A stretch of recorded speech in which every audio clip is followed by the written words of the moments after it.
Hi friends, welcome to my channel. ఈ మధ్య చాలా న్యూస్ పేపర్‌లో చూస్తూ ఉంటాం. కాలేజ్ చదివే పిల్లలు, డిగ్రీ చదివే పిల్లలు, ఇంటర్మీడియేట్, డిగ్రీ చదివే పిల్లలు ఆ పనులు, ఈ పనులు చేసి ఆహ్, అంటే అసలు ఇల్లీగల్ పనులనమాట. అసలు ఈళ్ళు ఎటువైపు వెళ్తున్నారు? సమాజం ఎటువైపు వెళ్తుంది?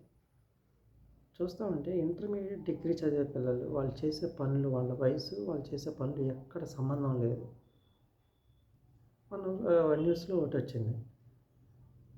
డిగ్రీ చదివే పిల్లోడు అర్ధరాత్రి పూట 11 ఇంట్లో బయటికెళ్తున్నానని చెప్పి వాళ్ళ గర్ల్ ఫ్రెండ్‌కి పిజ్జా తీసుకొనెళ్ళి వాళ్ళ గర్ల్ ఫ్రెండ్ ఇంట్లో మేడ పైన కిటికీ దగ్గర కూర్చొని ఏదో తింటే వాడు జారి పడిపోయాడంట మూడో అంతస్తు నుంచి. కానీ ఇంట్లో వాళ్ళు ఏమనుకుంటారు? వీడు బయటికెళ్ళాడనుకుంటారు. కానీ ఈ పిల్లోడు చేసిన పని వాళ్ళ గర్ల్ ఫ్రెండ్‌కి 11 రాత్రి పూట 11 పిజ్జా తీసుకొనెళ్ళి ఇద్దరు వాళ్ళ ఇంట్లో తింటా ఉన్నారు. ఏమనుకోవాలి? అంటే స్కూల్ నుంచి కాలేజీకెళ్తే అదొక ప్రమోషన్ కాదు.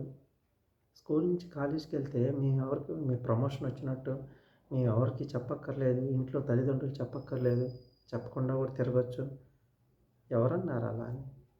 చుట్టుపక్కల చుట్టుపక్కల ఎందుకు పనికిరాని 10 మంది అంటే అవి నిజాలా?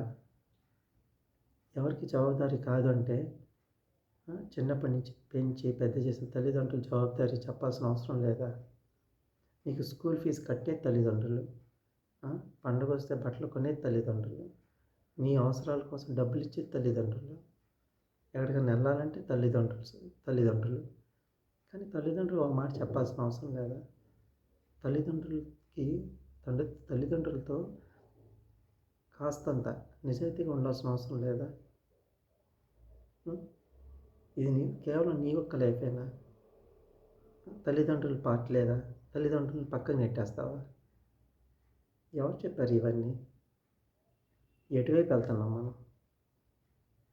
అవసరానికి తల్లిదండ్రులు, అవసరం తీరిన తర్వాత అంటే తల్లిదండ్రులు ఉంది నీ అవసరాలు తీర్చడానికేనా? నీకేది అవసరమైతే అది కొనిపించడానికేనా? నీకేది అవసరమైతే అది వాళ్ళు బాధలు పడి వాళ్ళు మిగిల్చుకున్న డబ్బులతోనో లేకపోతే ఎక్కడో చోట డబ్బులు తీసుకొని నీకు ఇవ్వడానికా? దానికి మాత్రమే తల్లిదండ్రులా? అంటే నిన్ను అడగకూడదా? నువ్వు చెప్పకూడదా? నువ్వు చెప్పడానికి వాళ్ళకి అర్హత లేదా? ఎటువైపు వెళ్తున్నారు? కొన్ని న్యూస్ చూస్తుంటే దరిద్రంగా ఉంటున్నాయి. వాళ్ళ వయసు ఏంటి? వాళ్ళు చేసే పనులేంటి? స్కూల్ నుంచి కాలేజీ అంటే ఒక ఎడ్యుకేషన్ పరంగా ఒక స్టెప్ ముందరికి వెళ్తున్నాము, అంతవరకే. అంతేగాని మనం ఎవరికి సమాధానం చెప్పక్కర్లా. మనం పెద్దోళ్ళం అయిపోయాం. చాలా తప్పు. అది గొప్పేం కాదు. గొప్ప పనులు వేరే ఉంటాయి. నా దగ్గరికి వస్తే చెప్తా. అవి సాధించి చూపించండి. మీ తల్లిదండ్రులు కూడా సంతోషిస్తారు. ఎప్పుడైనా ఒకటి గుర్తుపెట్టుకోండి, కాలేజ్ చదివే పిల్లలు, మీరు తల్లిదండ్రుల నీళ్ళలో ఉండటం తప్పేమీ కాదు. కొంతమంది పిల్లలు అంటారు, ఇంకా కాలేజ్కి వచ్చి ఇంకా మీ అమ్మా నాన్నకి చెప్పాలంటారా? వీడు ఆ దారిలో వెళ్తున్నాడు, మంచోడిని కూడా తీసుకొని పోతాడు ఆ దారిలో.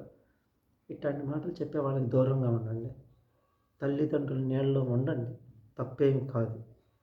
మీకు సర్టెన్ ఏజ్ వచ్చే వరకు తల్లిదండ్రులకి జవాబుదారీతనంగా ఉండండి. చెప్పండి, మీరేం చేస్తున్నారో చెప్పండి, షేర్ చేసుకోండి. తల్లిదండ్రులకు మాత్రమే జవాబుదారీగా ఉండండి, ఇంకెవరికీ ఉండక్కర్లేదు. ఇది మీ జీవితానికి మీరు పెట్టుకున్న సేఫ్ గార్డ్, మిమ్మల్ని మీరు రక్షించుకోవడానికి. మీరేదో తల్లిదండ్రులు ఏదో ఉద్ధరిస్తున్న ఫీలింగ్ అవసరం లేదు. మీరు తల్లిదండ్రులు జవాబుదారీగా ఉన్నంతకాలం మీకు ఏం జరగదు.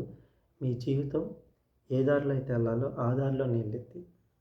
జీవితంలో ఒక పొజిషన్కి చేరుకుంటారు. నా మాటలు కనుక మీకు నచ్చితే లైక్ చేయండి, షేర్ చేయండి, సబ్స్క్రైబ్ చేయండి.